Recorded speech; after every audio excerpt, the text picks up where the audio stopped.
I'll start a new audio track then. Okay. So, the war comes. So you're at home with Grandma, with your Right. mom, Right. in Modesto for the war. So just, what happens to you after that? Well, my mom picks me up at the Greyhound bus station. And she takes me home, and that's the house in Modesto where you grew up as a grandkid. And Bill was there, my stepdad. And he had a great big bowl, and he was eating salad directly out of this bowl. And Bill was born and raised, well, he was raised in a military school. And I just met him. I'm 9 years old. I haven't worked a minute in my whole life. And Bill's first statement to me after we shook hands was, "Young man, we're all expected to work here. You will work 4 hours a day." I thought, what? I don't understand work. I never did work. And the next morning I was out with a bucket and a hoe and hoeing up weeds and sandburrs and puncher vines, and he paid me, I think he paid me 50 cents an hour. It's a lot. Whatever. Well, he paid me the same as he paid the guys in the shop. But it wasn't just busy work. Like when we had the shop, I mean, I was out cleaning engines and actually doing man's work. And I got 2 weeks vacation. Because of the war, I got my driver license when I was 14, because we were in a war effort, and we were building farm machinery, and we were also doing harvesting for custom harvesting for people. And he gave me 2 weeks vacation, and I can't imagine this. I took the car. I could take the car, and when I started high school, my first semester I got mostly C's. And Bill said, "No, you're smarter than this. You can do better than that. You are going to study. You're going to study 2 hours every night. I don't have 2 hours homework." He said, you know everything in the book? No, you have it. But anyway, he said, "If you study, you can't have a car." I had a motor scooter. "You can't have a car, but you can have the family car Friday, Saturday nights, and Sunday without asking." And of course we were into farming, so we had 100-gallon barrels, 50-gallon barrels of gasoline. I mean, I just come home, fill up the car, and run it dry, and come fill it up again. But I took the car every summer, and I'd go to Santa Cruz. Now, can you imagine putting a kid, 14-year-old? 14 years? Did you ever take your friends on those trips? Well, yeah, sometimes. But then usually I went alone. And he would tell me, he called me Doc. "Doc, for every dollar you bring back and put in the bank, I'll double it. Because you give me $50 for our vacation." I started sleeping in the car because the hotel room was $1.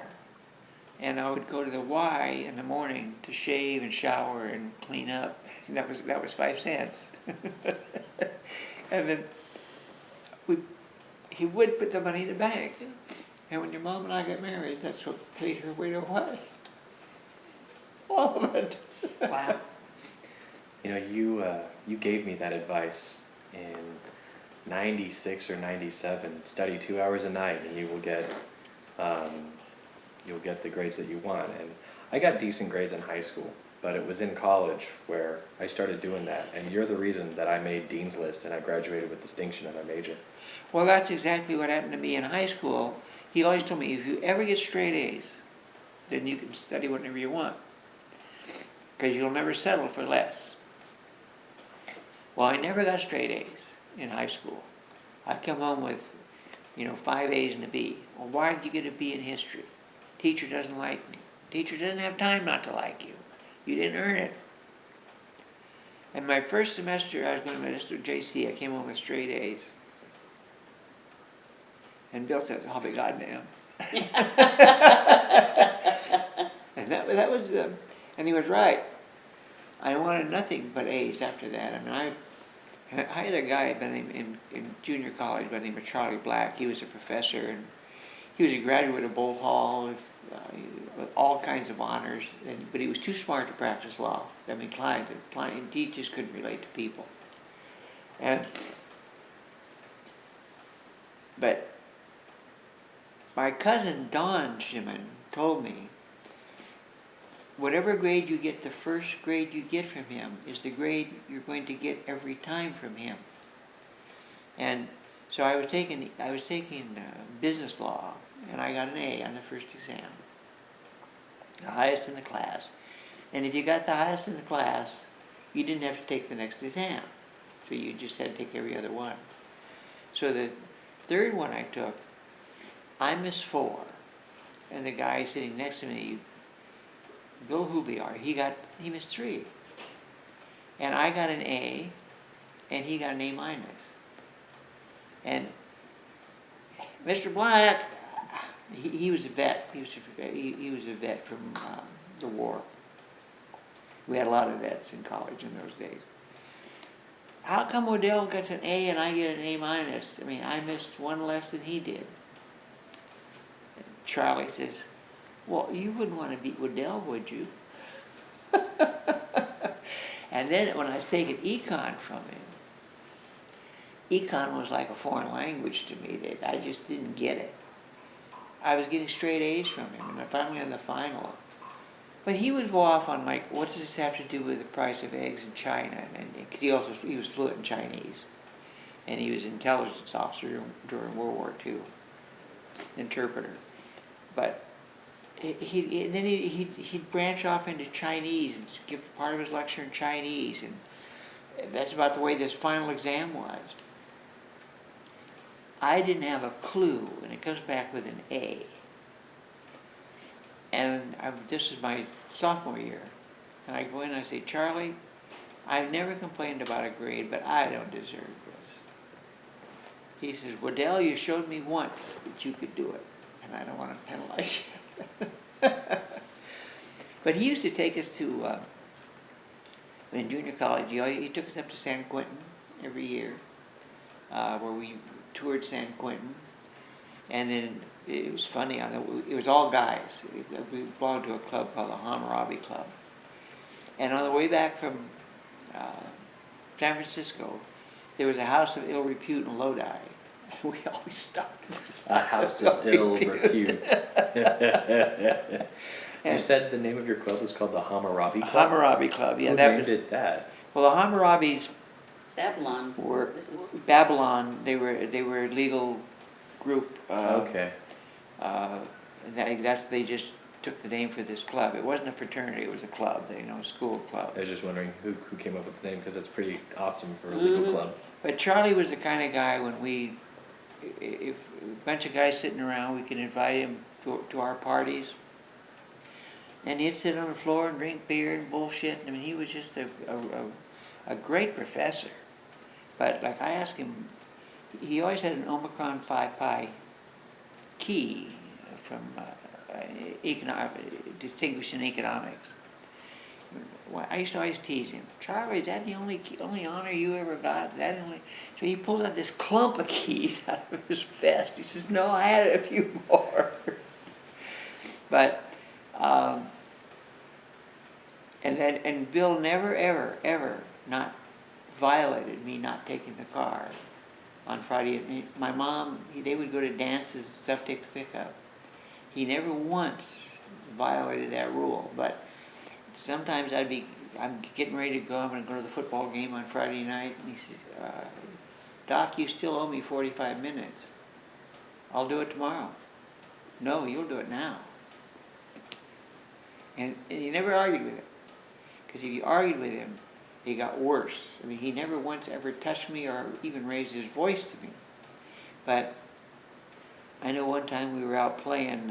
We had we had the acreage out there, and it was all in clover, and so we were out there, a bunch of kids playing football. I thought somebody tackled me particularly hard, and I called him a son of a bitch, and Bill overheard it. And Bill came to me and he says, Doc, I think your friends better leave now. And then he gave me a rifle, marked off 50 paces for 4 hours marching. But I know, what a role model. One time we were going to stop, because we went up to Lathrop Army Depot and we bid on Army surplus. And there was a hitchhiker. And I gave him the finger. Bill pulls over, go apologize. Had a great life. I don't know why I get emotional about it though. It's okay, it's fine. What do you know about how Grandpa Bill met Grandma Jewel? Oh, that's an interesting story. My mother was trying to get to Hawaii with my sister. And she was a waitress, among other things, and she was working as a waitress in Turlock. And in this particular restaurant was kind of like Pappy's, where all the farmers would come. And Bill was in farm equipment and farm machinery and custom harvesting and that sort of thing. So he hung out in this restaurant. Every morning they'd get together for their breakfast. And he kind of had the hots for my mom, but she didn't have any idea. I mean, he was just a customer. And one day she collapsed, and he took her to the hospital.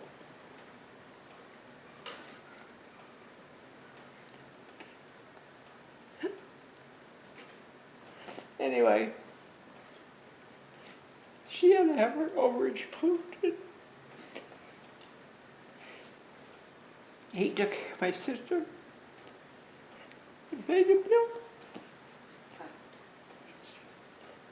So she married him out of gratitude.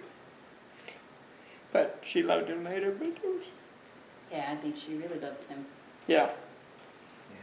She had a tough life. She had a really tough life. Yeah, my stepdad, just left us. And my stepdad was an alcoholic and mean when he was drunk. And Which stepdad are we talking about? my real dad, Oh, my okay. real dad. Yeah, when she was working, this was during the Depression, she had to come home with a streetcar. And if she was 10 minutes late, he'd just beat the hell out of her. And I can remember pounding her, leave her alone, and he left. And he never once ever said, Charlotte, I had so much syndrome. And then when you guys were little, he came to visit us up Portola Way.